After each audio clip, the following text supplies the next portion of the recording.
Okay, so we'll look at an app to help us to select screw joints, bolts, and that. So as we do always, let's look at what we have. So our interface is supposed to look something like this once we are done.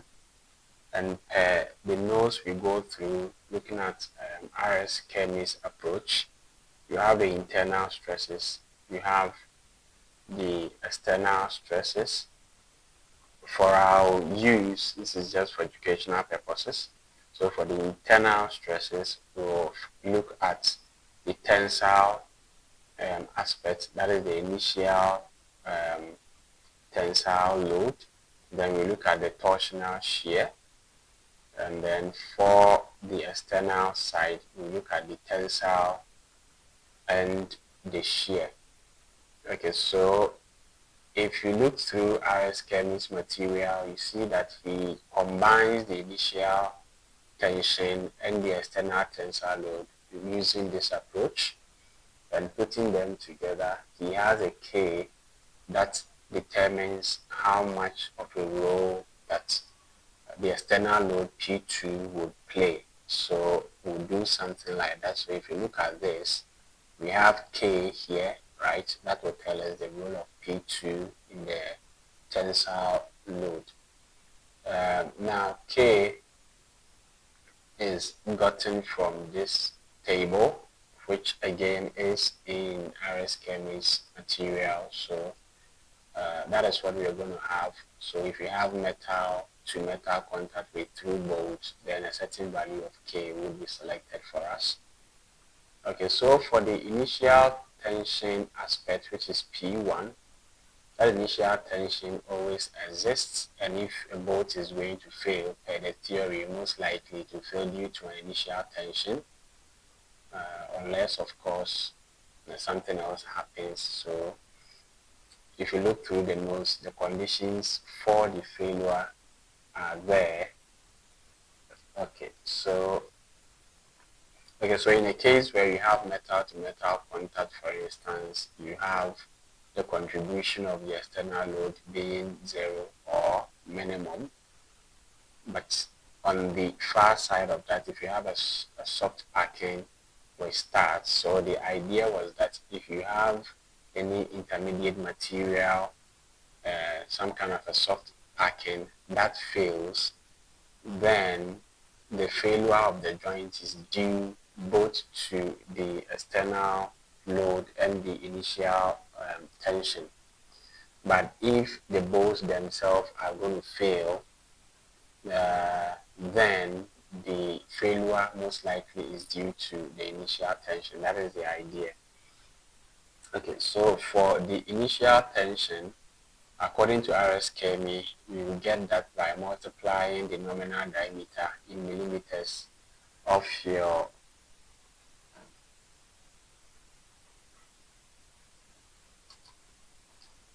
the selected bolt. So the initial diameter of the selected bolt in millimeters multiplying 2840, that will give you the initial tension. Other approaches are these. So you'd have the initial tension being some scale factor multiple of the external load. So typically you have, let's say, 2x. So if the external load is P, then the initial tension will be something like 2x or 2p, and the exact multiplier will be dependent on some of these factors. So for our notes, we have RS Chemie giving us this, but that's not what we are going to use in the app. In the app, we are going to use this. So what happens in the app is you have the initial tension factor. So I'm going to use this slider to determine what it is. So you select, along the slider value and all that. Okay, so these are typical materials used for manufacture of screws or bolts, and because these materials are ductile, we'll be using a ductile failure criterion. So we look for the von Mises stress and then compare it with so we look for the von Mises stress and then compare it with the yield strength. But you see that in practice, we won't actually compare to the yield strength, but we will compare to the proof. Okay, so to the proof strength, and the proof strength is about 90% of the yield strength. So so this is the logic for our app. In here, we have binary search, but I've replaced the binary search in the implementation with a for loop. So we'll be using a for loop instead of the binary search. Okay, all right. And then for the assets, you would need a background image and an Excel file. The Excel file contains the data for the bolt. So you will need this background image. Of course, you can design one for yourself, and then we are going to load an Excel file that contains information about the bolt that we are going to be using. So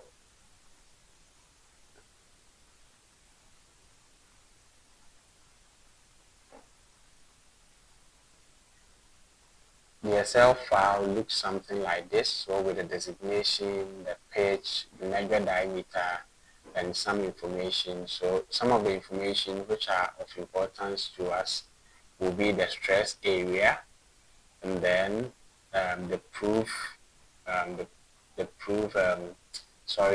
tensile strength, right? So the tensile strength for various grades, we have grade 4.6, 8.8. So if you look at the grades, as I move from 4.6 to 8.8, you see that the tensile strength also increases. So that's what the grade is. And we have incorporated that in our code here. So here we can select the grade you want, whether 4.4 or whichever grade that we have on the Excel document. Okay, so enough of the explanations. Perhaps we can go to MATLAB and then see what we can do.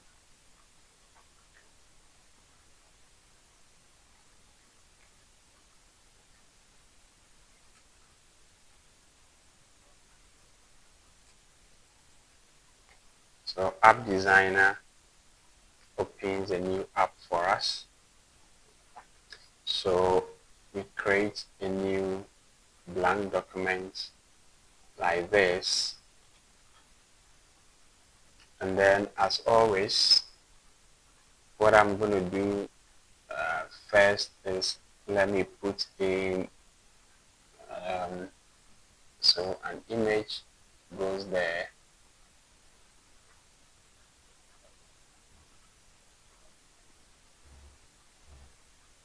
You can make it bigger.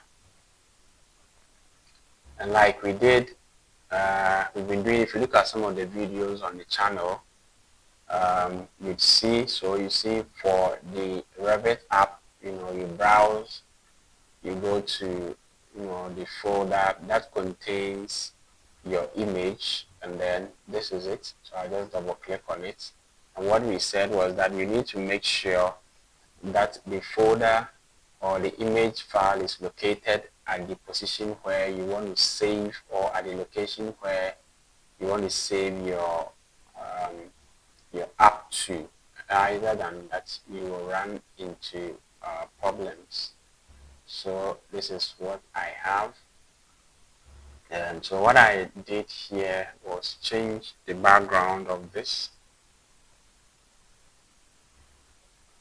Right, so what I did here was change the background to a color like that, So that is what I did there. So let me go on.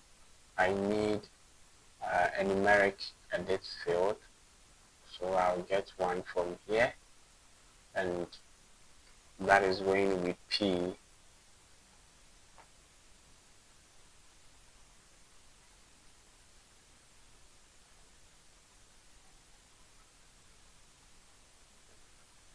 Okay, and then I'm going to get another one, and this is going to be my shear force. So V, that's also in Newton.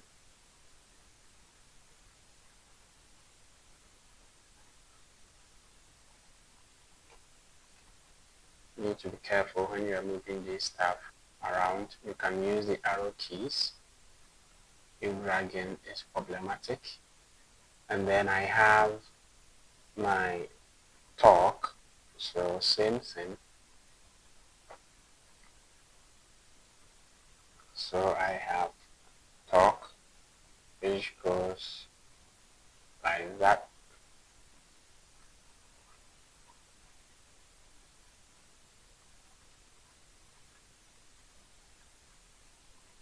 Okay, let's make it smaller. All right. What I can do is, bolding it, make it 14.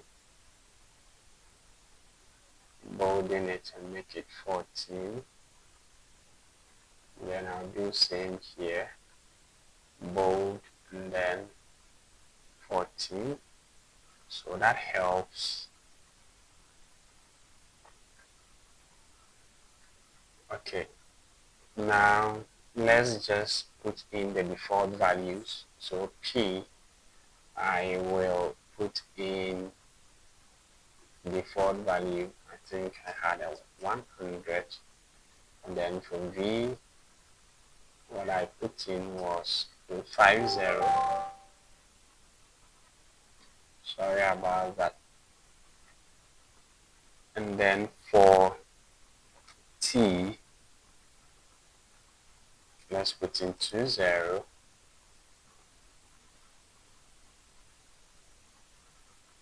Okay. So what I can do next is just get a label. So this label,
Okay, so for K, I have them, they go in here.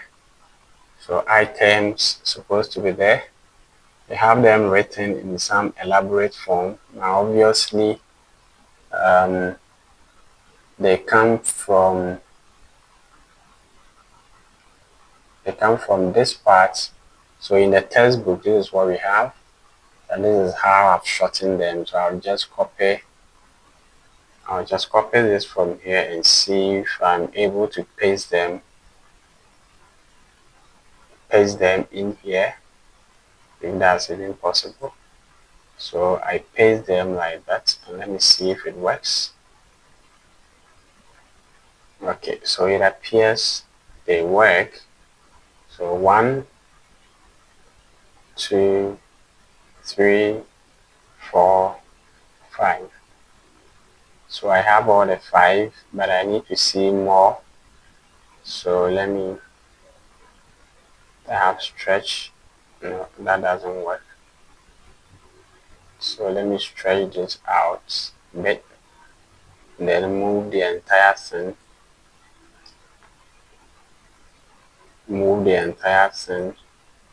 Maybe backwards. And then move this somewhat to my right.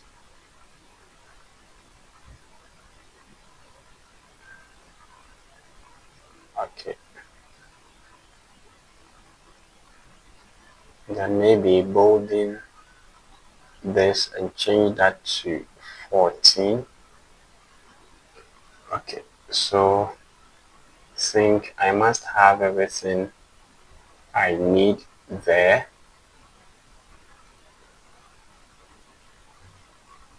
And try to center them that way. Okay, and then what I'm going to do is, let me see if I can duplicate this and duplicate it again. So I have my hand on the control key. That's all that is. And then what I want is to put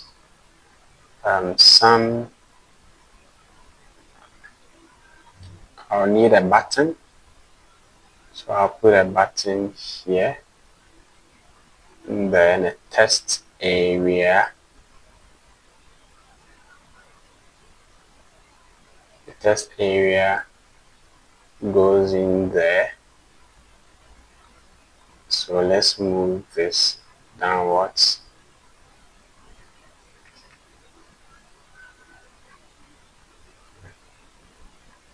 Let's call this the output. I don't know, perhaps selected bolt. Let's put that in the center. And then what I want to do, let's look at the font bolding. Okay, I'll just go with 14 is fine. And I think I'll leave everything as is. Get here, make this somewhat bigger. And then in here, I'll just say find bolts and make that, bolding it. And here, let me go with 18. Okay. And is it a background color?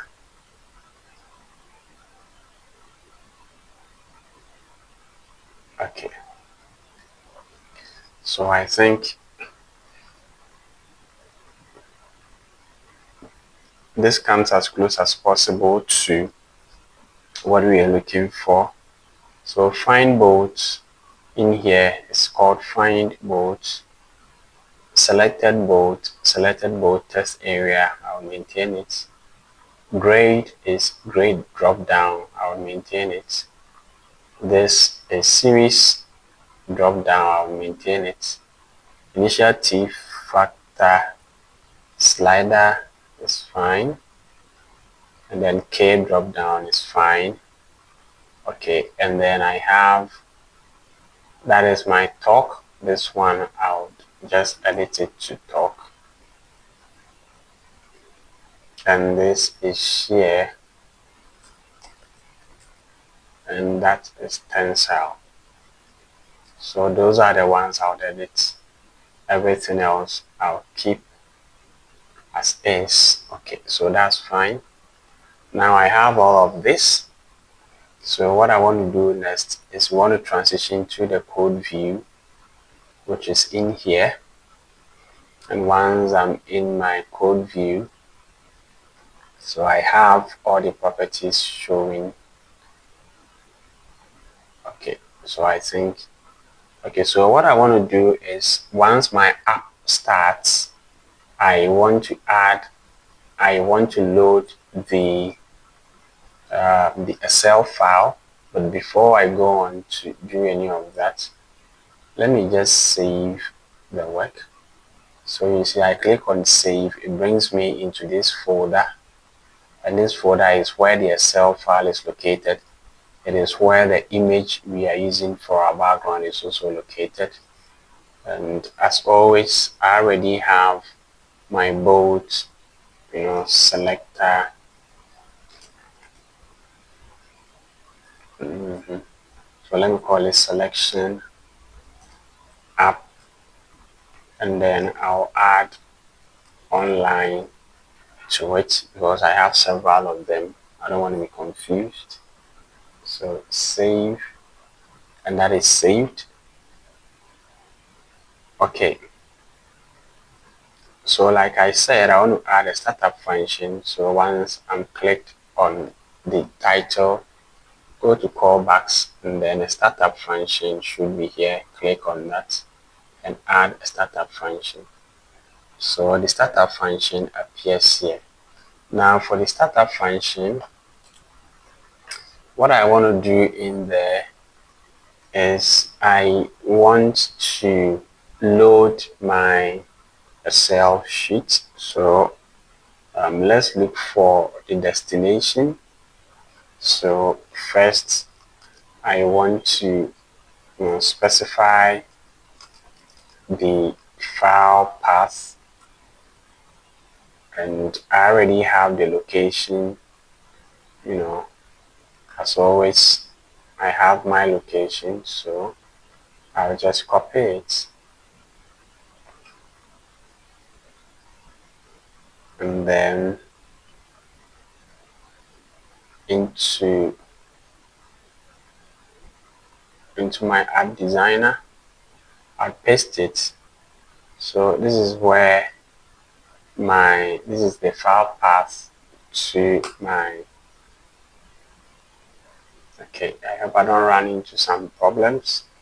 Then what I want to do is this time around I want to use try and accept. So I'm going to try a method to open, and if that method doesn't work, some error message is going to be displayed for me.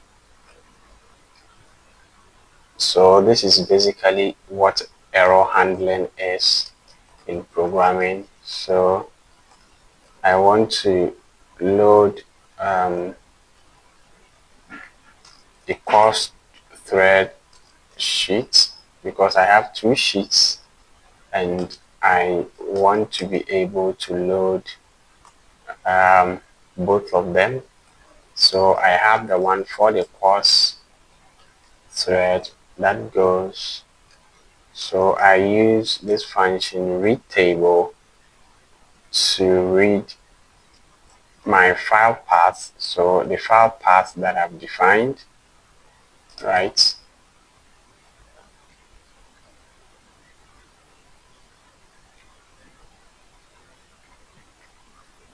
And then the file type, I want to indicate that there is a sheet. This is called course threads. All right, so this is what I need. and then something similar, and this should load my fine threads. So same file path, it's only that here I have fine. Okay, now once the data is loaded into a table, what I want to do is I want to save them into a MATLAB structure. Right, so some structure in MATLAB. So that is what I want to do next. So let me write. So what I want to do is I want to store the loaded files or the loaded tables in a property for later use. So I have to define that property. So once I'm within my apps, all I'm going to do is just go to properties. Okay, so here, I'm not exactly sure what the problem was, but this is what we should have, which look like what we had. So I didn't understand. Okay, so file path, this should be capital P, and that should be capital P. Okay, all right. So what I want to do is I want to save my tables. Now this should be fine table, and then I want to save my tables to some property.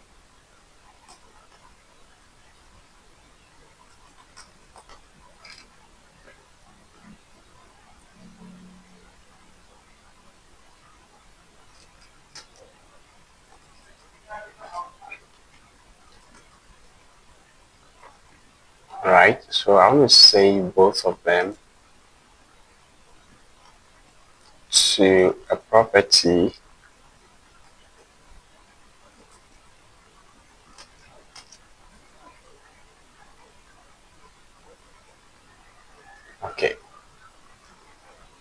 Okay, so now we've saved our cost table to some property. Now what I want to do next is I want to display some alerts in case I'm unable to load the Excel file. I want some alerts to be displayed for me, so I display an alert if there is an error loading the Excel, the Excel file.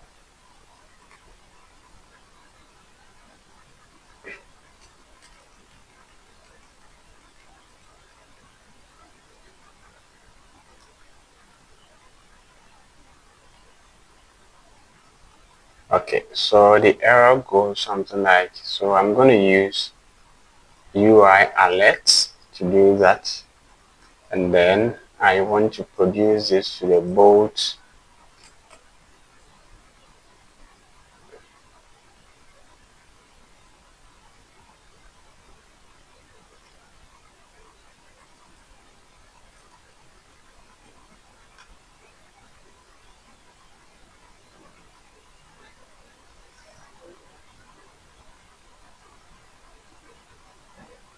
So the boat selector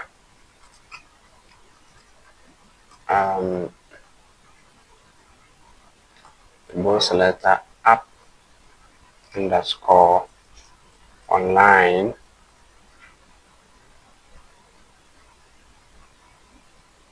UI figure, and then the message is going to be error loading both data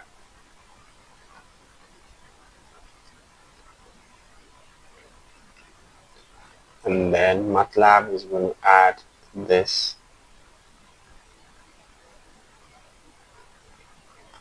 ME message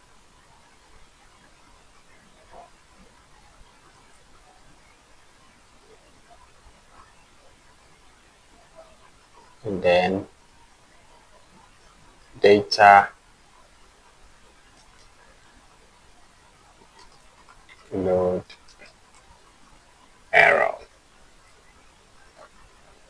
So this is the message that will be delivered if something goes wrong, and then we have to end this. All right, and now this is what I've been looking for. We are saving cost table to this property here, bold data. So what we will have to do is we have to create this property. So just click on property and then let's call this bold data. Right, so you see that bold data are highlighted and our data is going to be saved in there for us. So this is what we do to handle our the loading of the Excel file. Okay, now let's move on. So everything else that we are going to do basically is going to come under the find bold, so let's go in and look for find bold button. Then as always, we'll add a callback to that. So we add a callback, and within that callback, what is it that we want to do? So in there, we need our input. So we'll retrieve our parameters. And the first parameter is some p, which is up. We are getting that parameter, or we are getting our p from tensile, right? So here tensile, so app dot tensile dot value, and then v is going to be app dot shear dot value, and then we have t, which is app dot torque dot value. Okay, so this is what we have, and we can move on from there. So I don't know if we want to add some comments. So the tensile load, in fact this is the external, right? This is the external, and then we have our shear load. I'm just trying to simplify all of that. Then we have our twisting movement or torsional shear. All right, so what can we do next? Okay, so before we look at some of the calculations we can do, let's look at the logic behind. Let's have a look at the logic behind the selection of course and find table. So we want to select the bold table based on the thread type. So here what we're going to say is we are going to compare the strings. We are going to compare the strings in app dot series drop down dot value. So I'm going to compare that string to course, right? So if I compare the value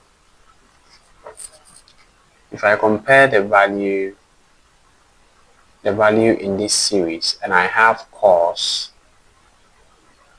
if the value there is course, then what do I want to do? Then I want to say the data that I want to use is app dot both data dot course.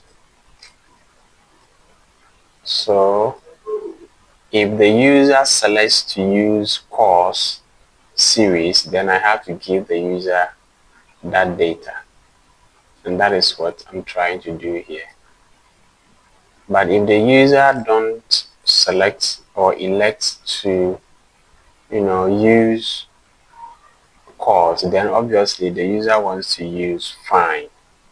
In such case, I have to use both data dot fine.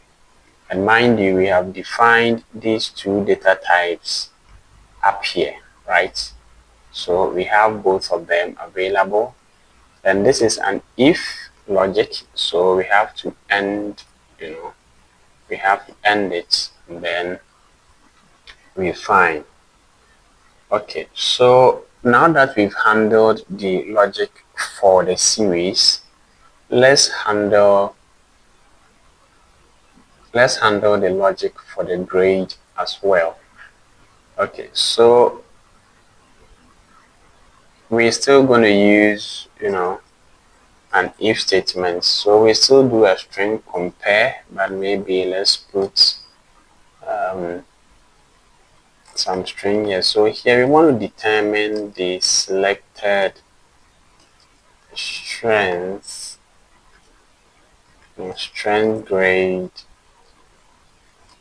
from the grade drop down. Okay, so what we want to do is we still want to do we want to define some variable grade, and grade is app dot, I'm changing the logic a little bit. So this time I'll get the value and store it or save it into grade, and then I'll use that. So now if I look at my grades on the Excel sheet, so my grades will start from, you have a look at this.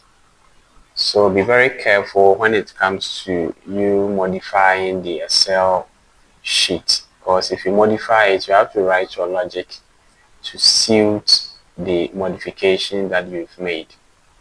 So if you look at the numbering of the columns, you see that the tensile strength begins from K, column K, which is column number 11, and then the next one is 12, and then 13. So that's the logic I'm using to build my app. So I store the value for grade from the user, and then now I define the tensile column, right? So the tensile column number, that was 11, so I'm going to define that as well. And then I come and say if grade, that is what I'm getting from the user, if what I'm getting from the user is 4.6, right, is 4.6, then I want the column number that I'm going to use for my calculation to be same as 11, right? So if the user select a grade of 4.6, then I want column 11 on the Excel sheet. So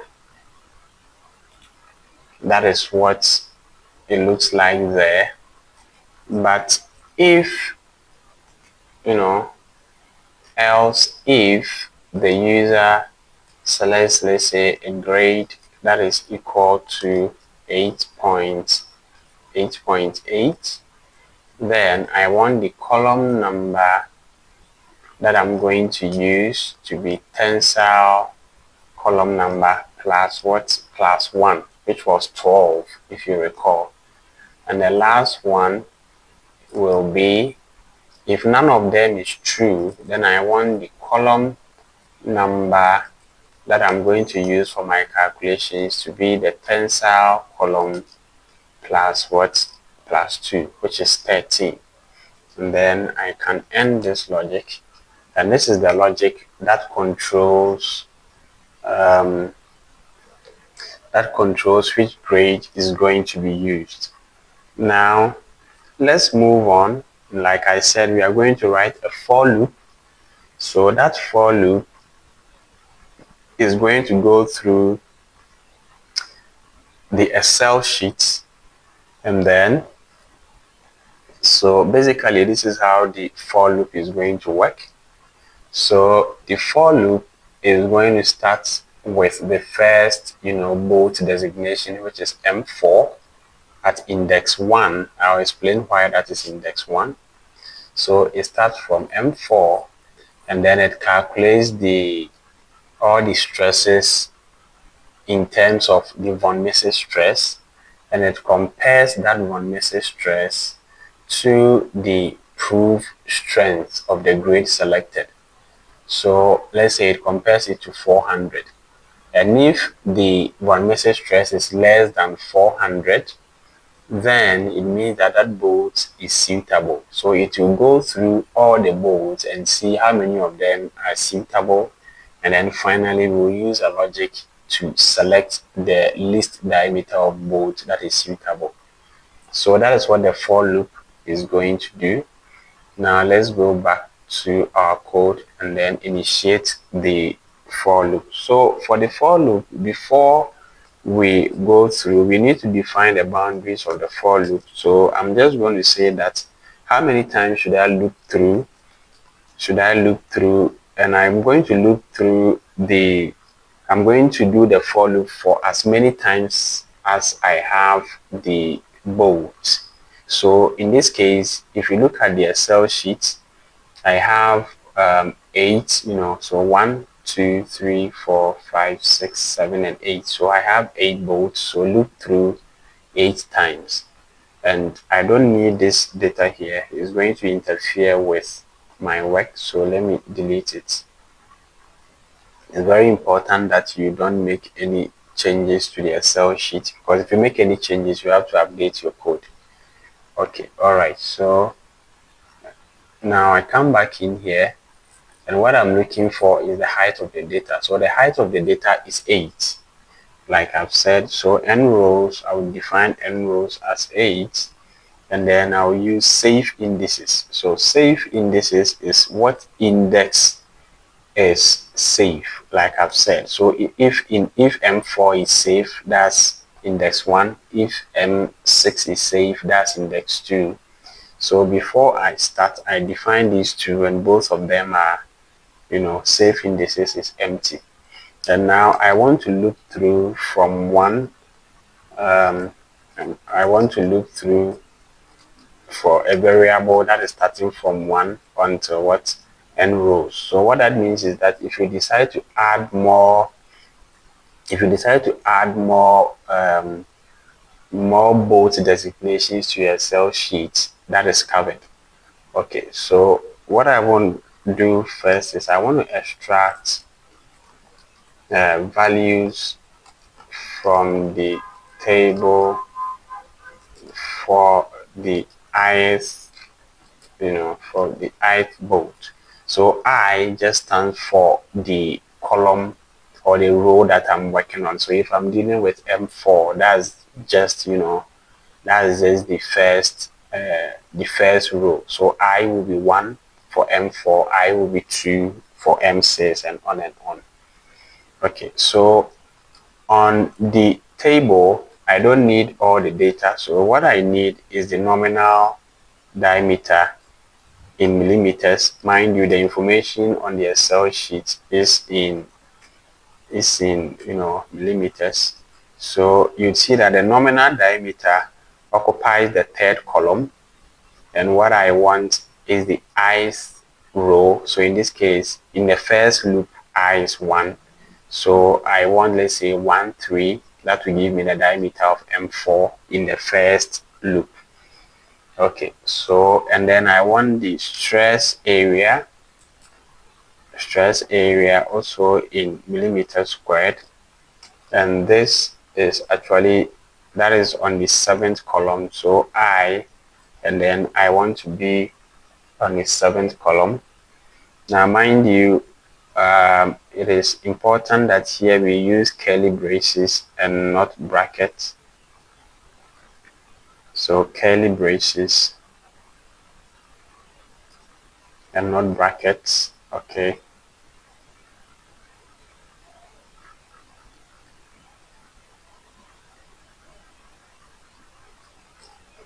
And then what I want to do is I want to find the tensile strength. I need the tensile strength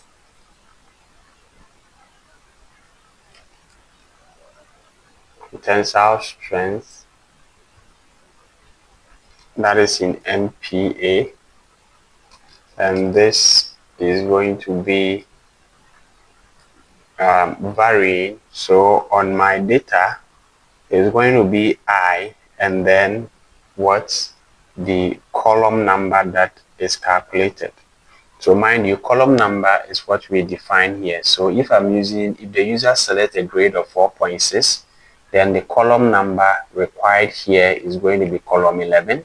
If the user selects 8.8, I'm going to have a column which is what, 12, right? So that is why I'm using a variable here, so that we can allow the user to select whatever column number that they want to work with. Okay, so to continue, if you want to put in some, if you want to put in some comments, that's fine. So this is the nominal diameter in millimeters, and that will be the stress area in millimeter squared, and the final one will be the yield strength for the selected grade. Okay, so once we have that, we need to convert 4 millimeters to meters. So that is also something we have to look at. So I want to convert to SI units. So D underscore norm, that is the nominal diameter, is going to end up being, D underscore norm star 1E negative 3. I think these ones you understand, so you can add a comment, but just to speed things up. So A stress is going to end up being that A underscore stress, and this is star, and this has to go with 1E exponent negative 6, and then finally the yield. I will convert the yield to proof strength, and like I said, Uh, the proof strength is normally a safety factor built in used in industrial practice, where instead of using the full yield strength of the material, we use 90% of it. So the tensile strength that we calculated, we're only going to use 90% of it. But mind you, we have mega there, so the value on the table is in mega. So let's multiply it by mega, and that is that for the conversion. So let's now calculate the stresses. So calculation of stresses. Okay, so for the stresses, if you look at our notes,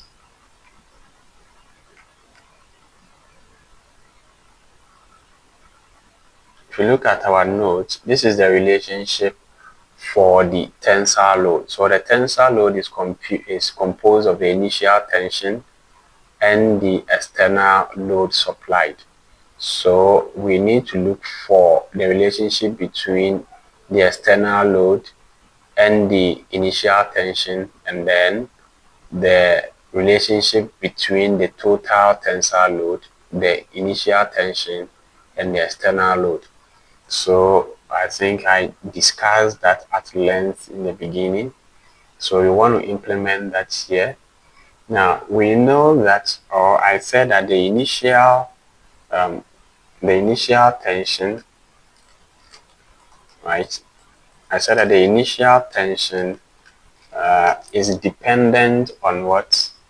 Is dependent, or is a scale factor multiple of the external tension according to, American standards and all.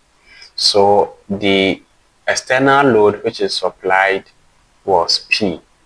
So P multiplied by some scale factor, and we said that that scale factor, we are going to get it from the initial T factor slider. So the initial T factor slider, this is where that is. So whatever value we are getting on this slider, right? So we multiply this value by the external load, right? So we multiply that value by the external load, and that will give us our initial tension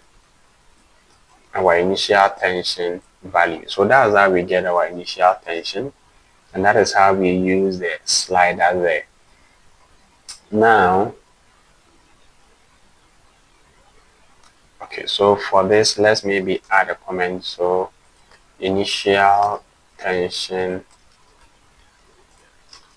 calculation, and then once we have the initial tension, we can now sum them together to get the total tension. That means I have the external, but like I said, there is a relationship between, so the total load is equal to the initial tension plus the external load, and the external load component is dependent on K, right? So K is basically how, or the failure mechanism for the bolt. So like I was saying, if the bolt ends up, failing, so let's look at this table. So what happens is, if you have a soft packing, then like a gasket in between the bolt, or if you have something like a bushing, right, and that intermediary component fails, then the failure is due to the initial and the external load. But if you don't have any of the intermediary components failing and the bolts themselves are going to fail, then that failure usually is due to the initial tension. Okay, so that is the idea. So now let's implement it in our code. So to implement that, we will need to get the K value, and we have to write a logic for the K value. Okay, so for the logic for the K value, of course, we have if, we compare string again. and then we look at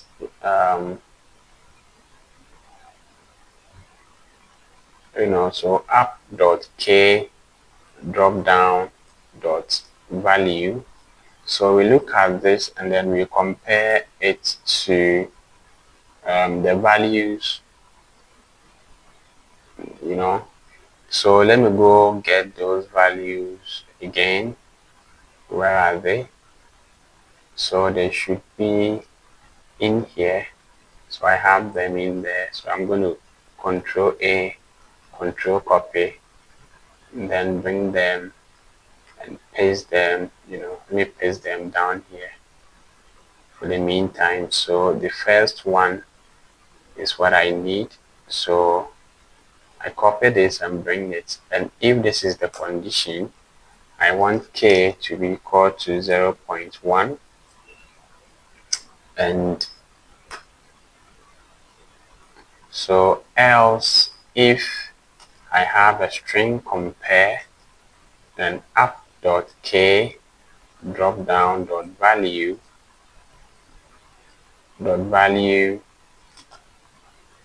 now this is my second condition. For this second condition, what I want to do is I want to say k should be equal to 0.25, and let me just copy this entire thing. So I'll paste it once, paste it twice. Okay, so if I compare again, and this is my third condition,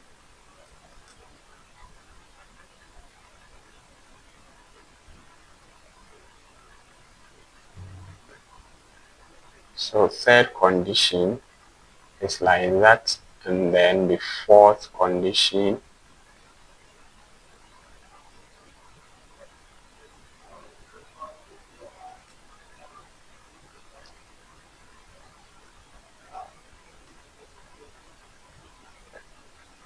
so that's my fourth condition.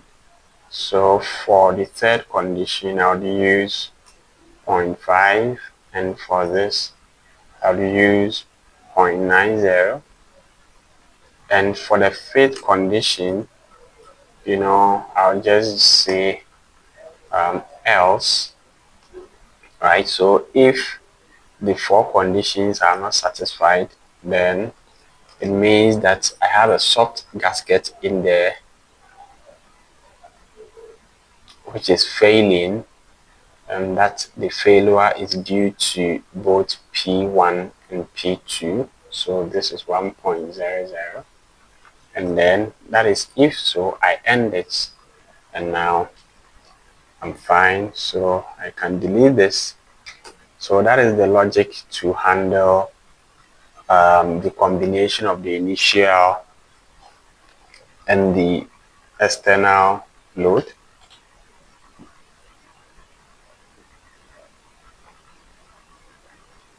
Okay, now we don't forget to put this.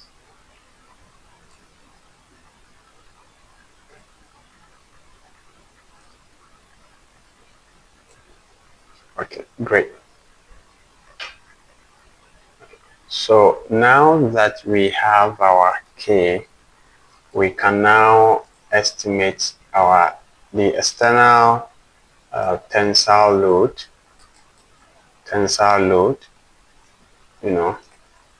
That's actually the external tensile load is the P that we are collecting from the user. Okay, so the total tensile,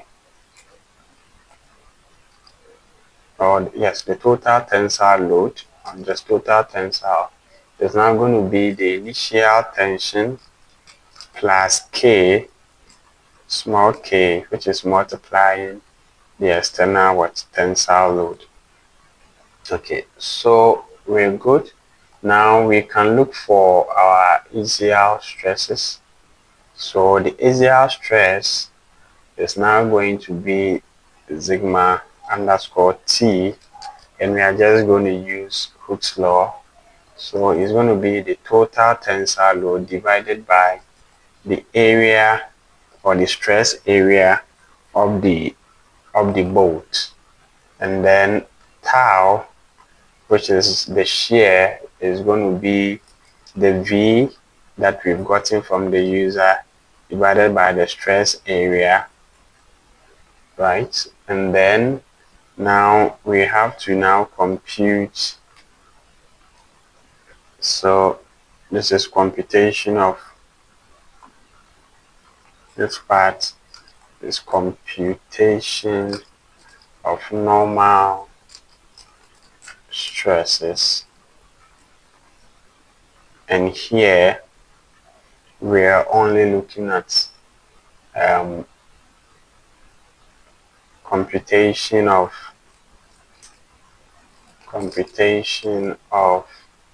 the torsional shear stress, and then we're going to need J for that. So for our polar moment of inertia J, we know that to be pi on 32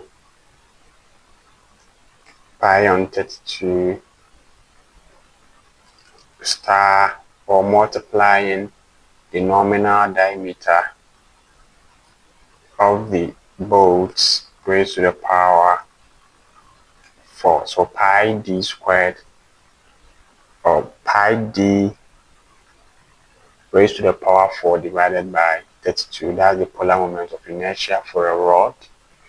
And then we know that the R is basically d, d norm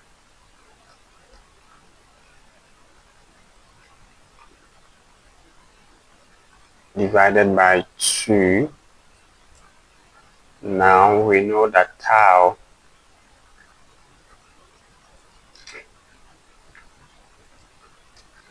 so the torsional shear then will be TR. So TR divided by J divided by J. All right, I'm quite sure everything is correct. You can verify the math, but I think these parts you are already familiar with, so none of this should be a problem for any of us.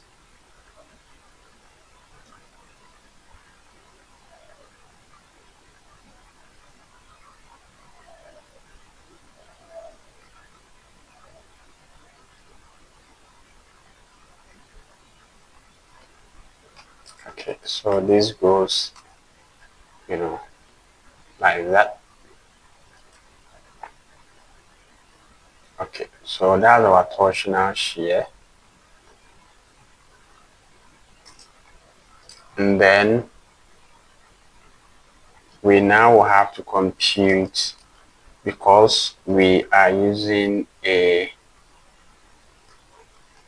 ductile material, we will compute the von Mises stress. Okay, so the von Mises stress, so sigma Vm is going to be the SQRT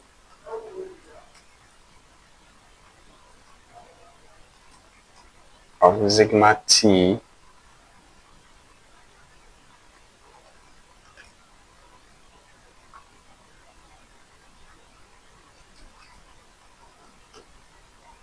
so I'm looking for the square of that, and then plus 3. You can verify the formula, but so you have tau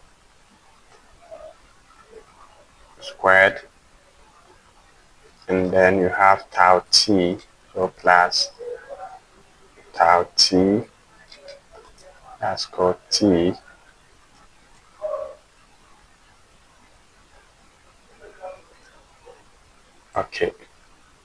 So I think this is what the formula is. Now 3 should be multiplying like that. Okay. So I now have my von Mises stress in SI units. Then what I do is I want to check if this particular bolt meets the safety criterion. Does it meet it? So if my sigma VM is less than or equal to the proof strength that I calculated, then I want to add the index of that bolt to the safe indices, and then that is basically it. So everything, all the calculations I've done here, I've done them for the bolt located at the first index,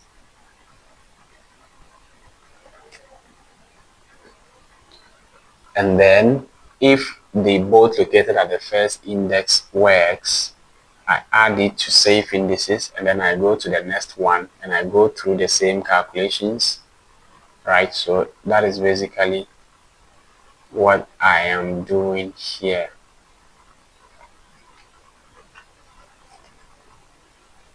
Okay, so that error message, I think I just needed to put a semicolon at the end. Okay, so this is where we are.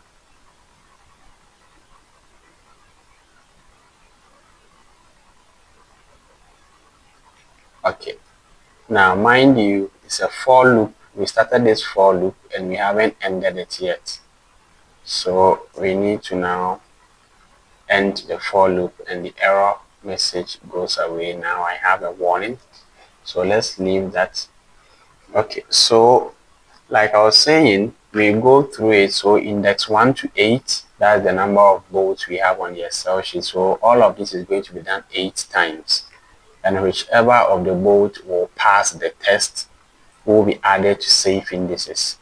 Okay, so once we have our safe indices, what can we do? Now we want to output some information. So we are now going to the output. Now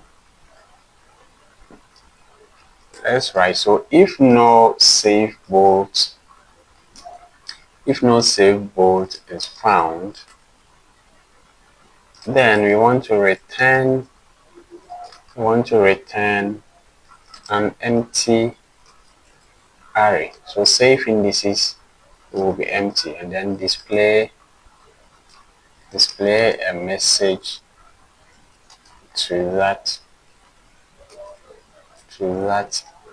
effect.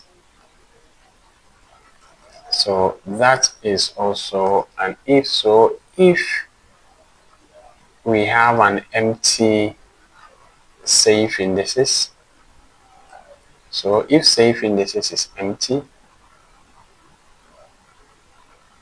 then the bolts that we've selected is also going to be empty.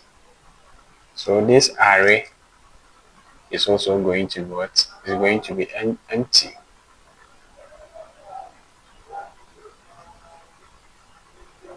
And then we display the message,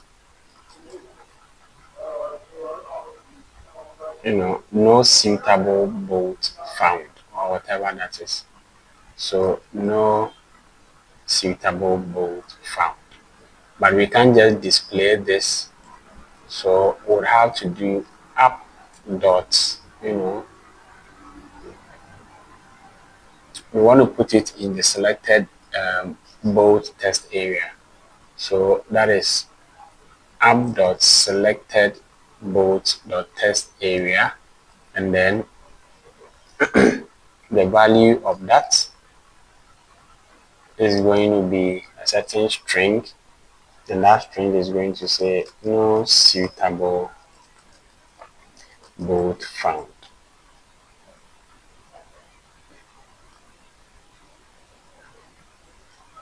Okay, now if we have something, if there is something in the safe indices, then we have to look for among those safe bolts that we've gotten, which of these bolts is the smallest or has the smallest nominal diameter. So we want to choose the one with the smallest nominal diameter. So that's what we want to do. So we want to look for the safe diameters. So the safe diameters is going to be our data, and mind you, on the data our nominal diameters are located on the third column. So we go to the third column and then we subscript for all the indices that were saved. So for all the indices that were saved, we collect all of them into save diameter, and then now we come here and we select the minimum. So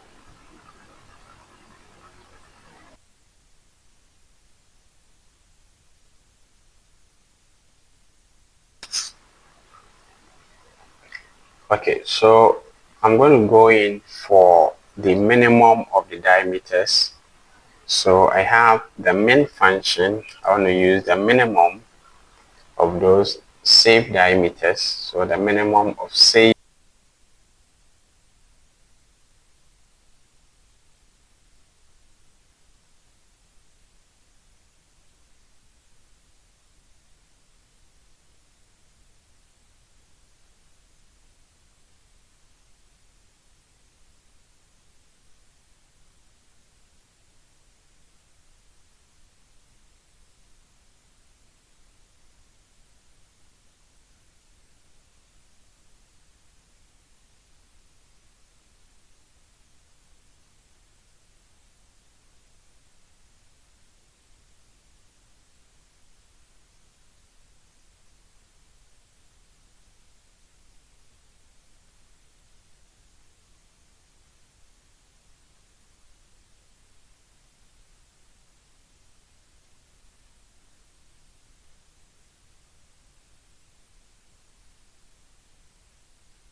Okay, so let's try to make some progress.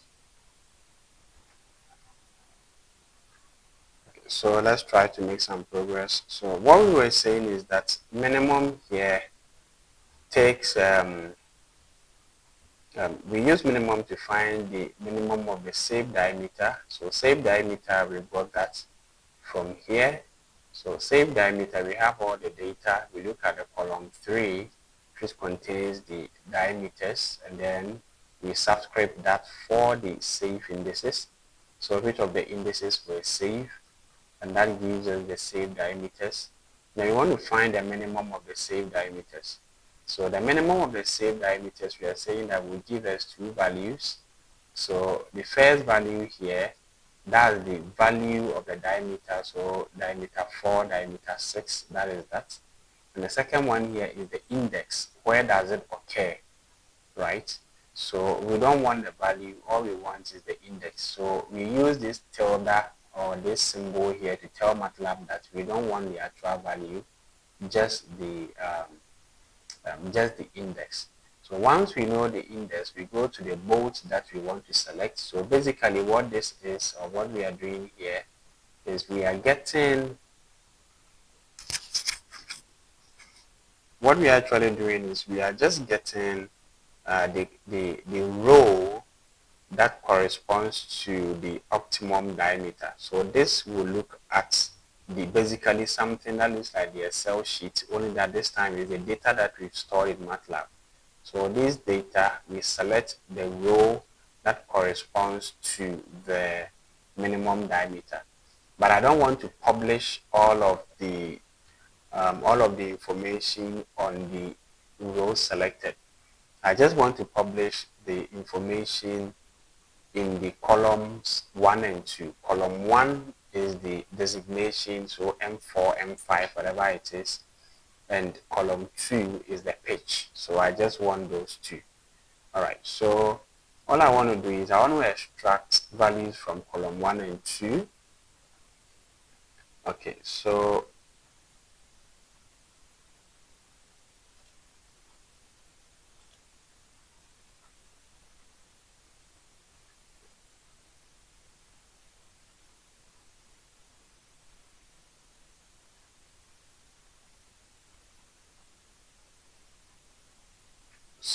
all I'm going to do here is I'm just going to say designation is equal to select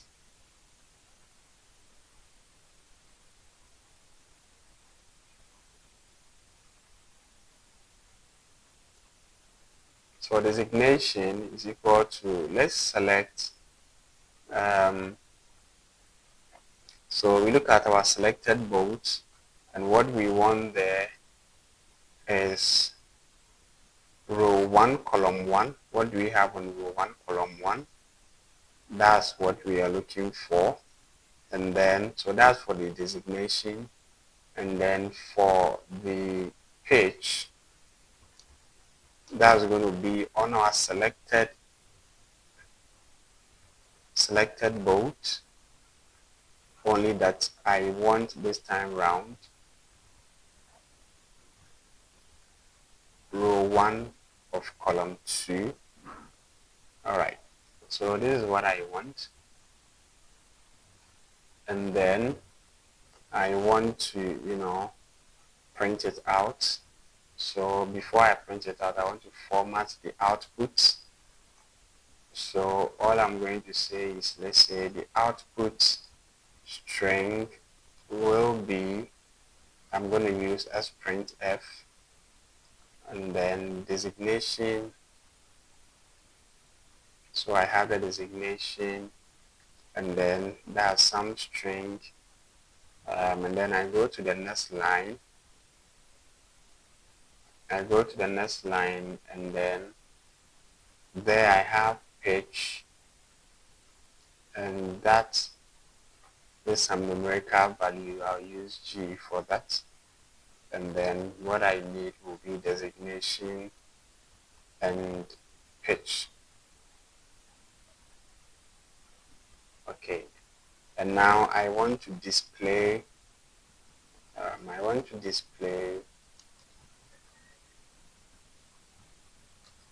the results in the output, in the output test area, and that goes something like this: app dot, is it output?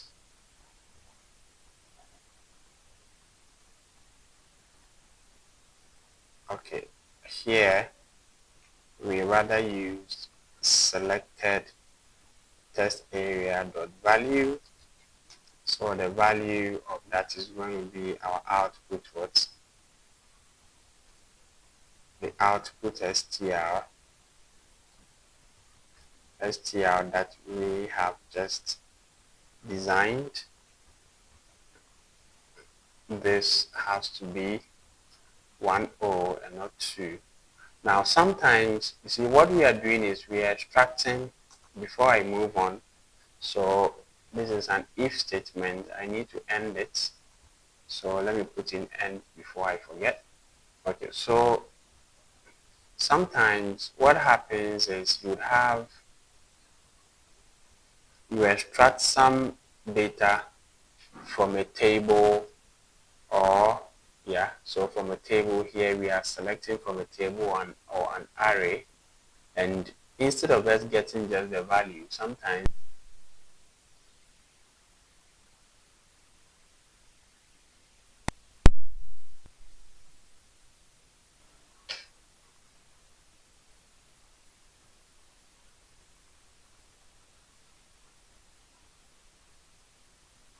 so instead of getting the value, sometimes we get the cell in addition to it, and that is a problem. Okay, so to resolve that problem, what we'll do is we'll use if cell inbuilt function to check if the information we are getting coming from the table contains the cell information. So if a cell of designation, that is, if designation contains the cell information,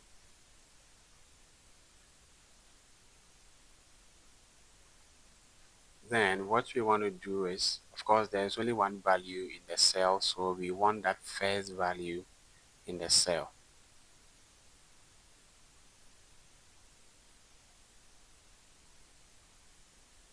And then we can end our if statement. And we do same check for pitch. So if pitch also contains the cell information, then we're going to say if a cell of pitch, then pitch is equal to the pitch and then curly braces around 1.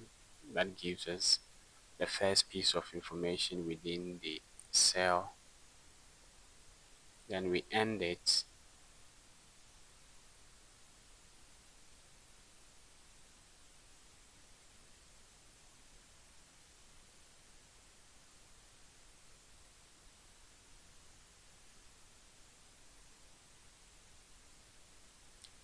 So now we save and attempt to run to see what output would get.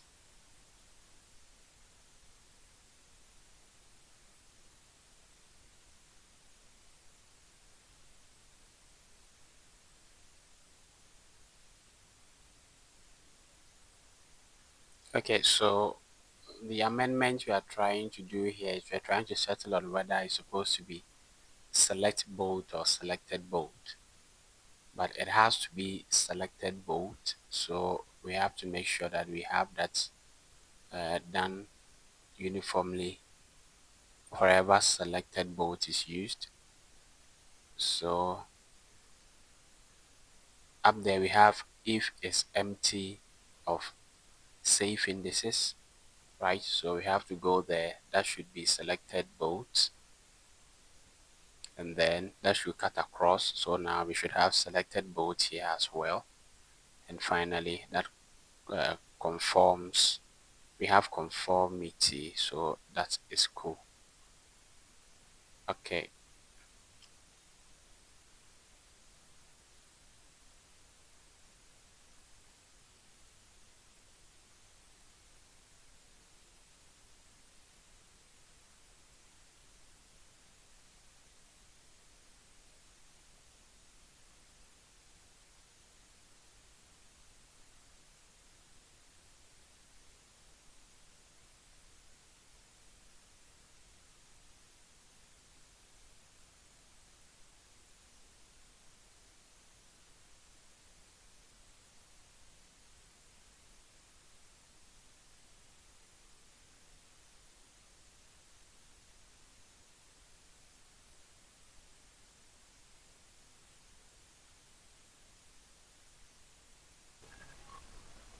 Okay, so we successfully are at the end of the script.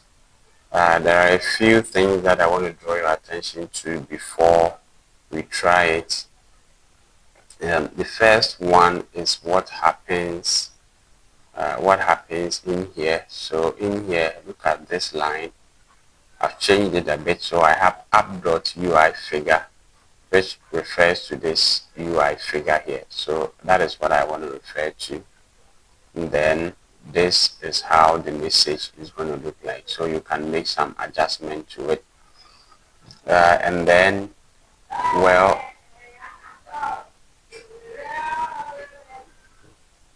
okay, so when I'm loading my Excel files, I had file path, sheets, course threads. I've added this line to it, variable naming rule equals preserve.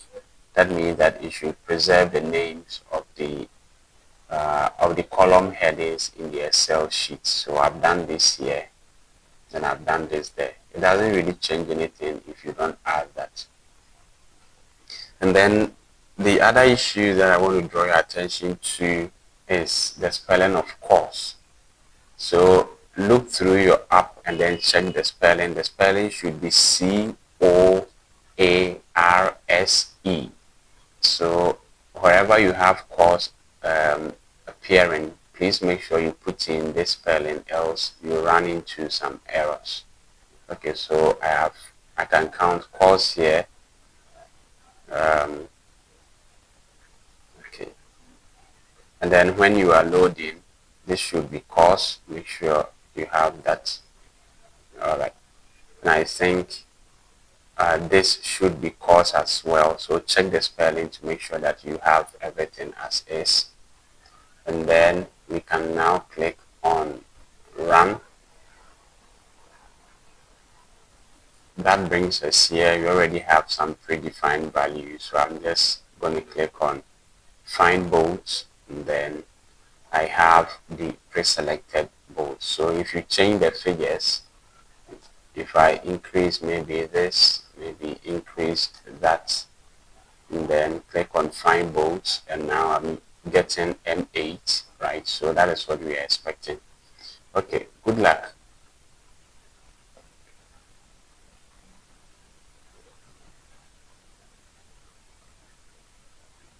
Now, if you run into some problems, maybe you can write it in the comment section, and then I can check and then answer for you. If you have any ideas on how to improve our work, you can let us know.